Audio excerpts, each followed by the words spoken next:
The Toffee King, the story of John Mackintosh, written by Philip Beckett and based on research by Howard Priestley.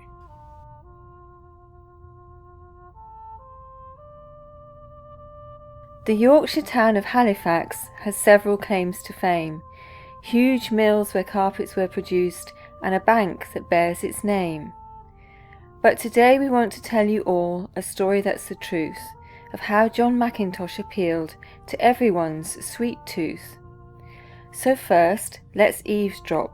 Years before, when John was but a babe, his mum and dad had worries and scarce a living made. I hear there's work in Halifax, across the Pennine Hills, a town of opportunity and very many mills.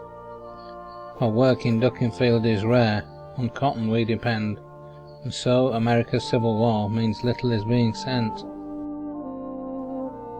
So Joseph, let's move our home from Cheshire to the West Riding, where baby John can have a chance to grow up in a town that's thriving. So move they did, and John grew up a pillar of the church, and keen to make his way in life with dedication and hard work. My childhood is behind me now, and I have come of age.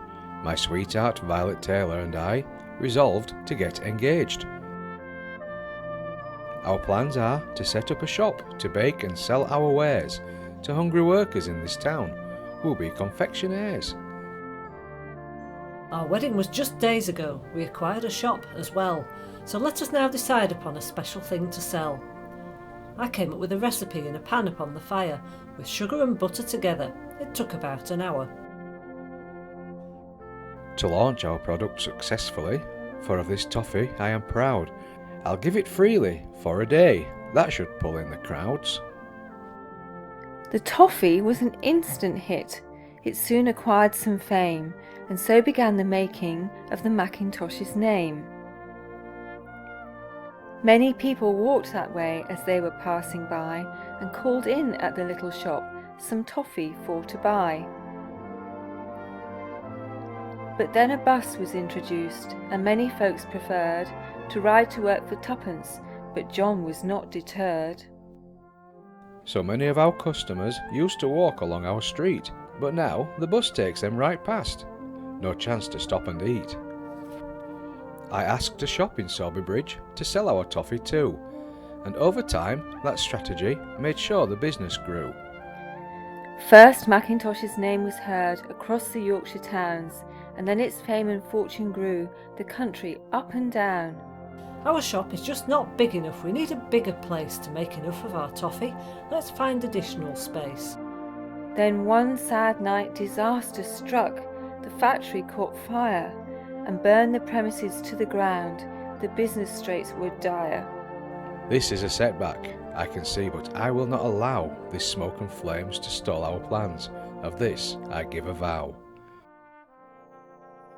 And true was John to his attest, a better place was found, and Mackintosh's famous brand soon met again demand. My salesman will bring orders in more keenly if I pay commission to increase the sales. That is the modern way. Those days the map showed so much pink, stretched far across the world. The sun, they said, would never set with Union flags unfurled. And all those lands were markets for toffee by Mackintosh, and other lands beside those too. The world was near awash. Now John, he was a canny chap, and really in the know, and bought up Russian butter when at home supplies were low. My name is Shackleton. I trekked and made it to the pole. I carried in my rations Mackintosh's toffee rolls. I'm a soldier from the trenches, and as every Tommy knows, a toffee makes us think of home when a sergeant's whistle blows. Away across the bounding main, the admin took John in, and right across the USA he was known as the Toffee King. And near 100 years has passed since St. Peter called him home, but Mackintosh's toffee fame is still so widely known. His business acumen was great, and his name meant quality. His product was the very best, and the rest is history.